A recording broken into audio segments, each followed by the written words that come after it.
Hi friends, welcome to my channel.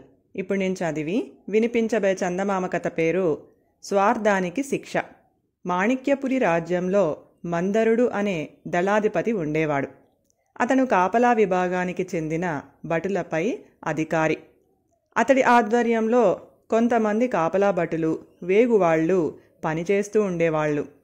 రాజ్యంలో దొంగతనాలు, అలజడులు, పొరుగు రాజ్యాల నుంచి దురాక్రమణలు జరగకుండా చూడవలసిన బాధ్యత అతడిది.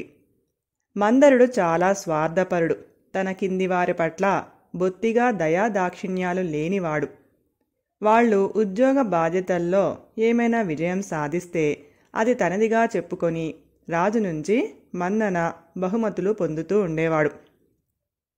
కానీ తన పొరపాటు, అసమర్థత వల్ల ఏదైనా కీడు జరిగితే దాన్ని తన కింది వారిపై రుద్ది రాజుకు ఫిర్యాదు చేసేవాడు.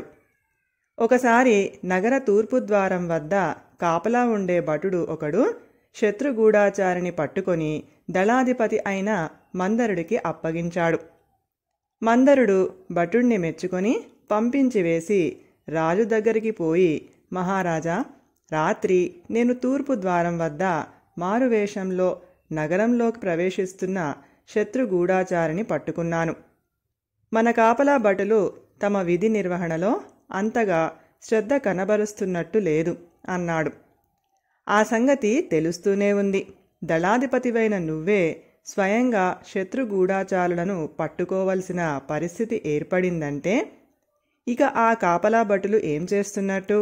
ఆ సమయంలో అక్కడ కాపలా ఉన్న భటుణ్ణి 1 వారం రోజుల పాటు ఉద్యోగంలో నుంచి తొలగించి వేతనంలో కోత పెట్టి గట్టిగా హెచ్చరించు అన్నాడు రాజు.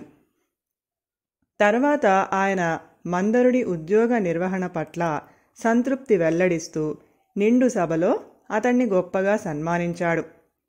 శత్రుగూఢాచారిని పట్టుకున్న భటుడు ఇది చూసి చాలా బాధపడ్డాడు. మంత్రి రుద్రనాగుడు న్యాయ విచారణలో పేరెన్నికగన్నవాడు. రాజ ఉద్యోగులు గాని ప్రజలు గాని తమ కష్టసుఖాలు చెప్పుకునే అందుకు సరాసరి ఆయన దగ్గరకు వెళ్లే అవకాశం ఉండేది.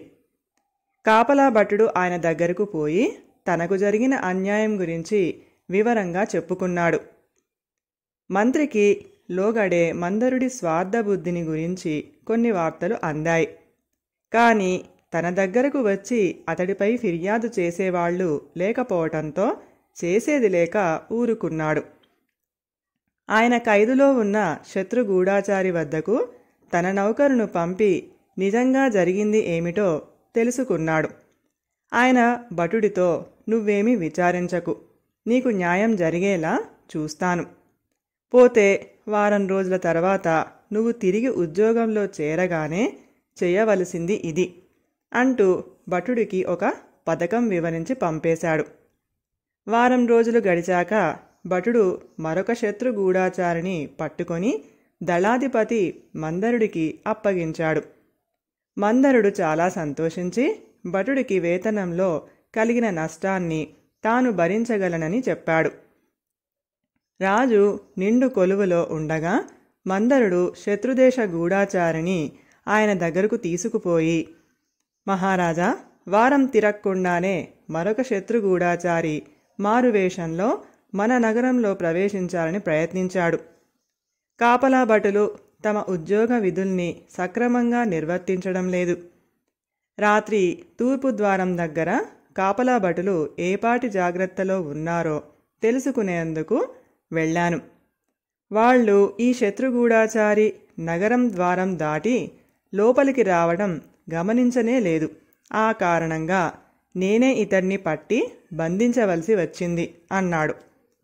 ఆ సమయంలో రాజు దగ్గరే ఉన్న మంత్రి రుద్రనాగుడు గూఢాచారితో, శత్రుదేశపు పౌరుడి వేషంలో ఉండి మా నగరంలోని రహస్యాలు తెలుసుకునేందుకు రావటం ఎంత తెలివి తక్కువతనమో నీకు అర్థమైనట్టు లేదు. అందుకే తేలికగా దొరికావు అన్నాడు. గూఢాచారి చిన్నగా నవ్వి, మహామంత్రులు క్షమించాలి, నేను శత్రుదేశపు వాణ్ణి కాదు, ఈ దేశం వాణ్ణే.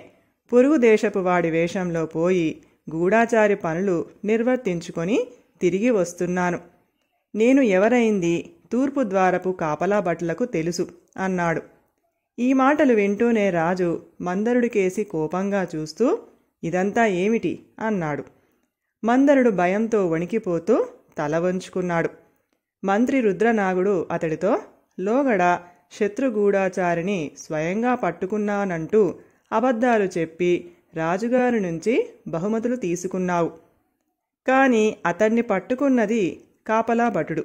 నీ స్వార్థం కొద్దీ అతడి మీద లేనిపోని నేరారోపణలు చేశావు కూడా. నీ అవినీతిని బయట పెట్టేందుకే ఈ పథకం వేయవలసి వచ్చింది అన్నాడు. మందరుడు వంచిన తల ఎత్తలేదు. రాజు అప్పటికప్పుడే అతన్ని పదవి నుంచి తొలగించి శత్రుగూఢాచారిని పట్టుకున్న తూర్పు ద్వారం కాపలా భటుణ్ణి దళాధిపతిగా నియమించాడు. కథ సమాప్తం. ఈ కథ గనక మీకు నచ్చినట్లయితే ప్లీజ్ లైక్ చేయండి, షేర్ చేయండి. మరిన్ని మంచి మంచి కథల కోసం మా ఛానల్ని సబ్స్క్రైబ్ చేసుకోండి. Thank you.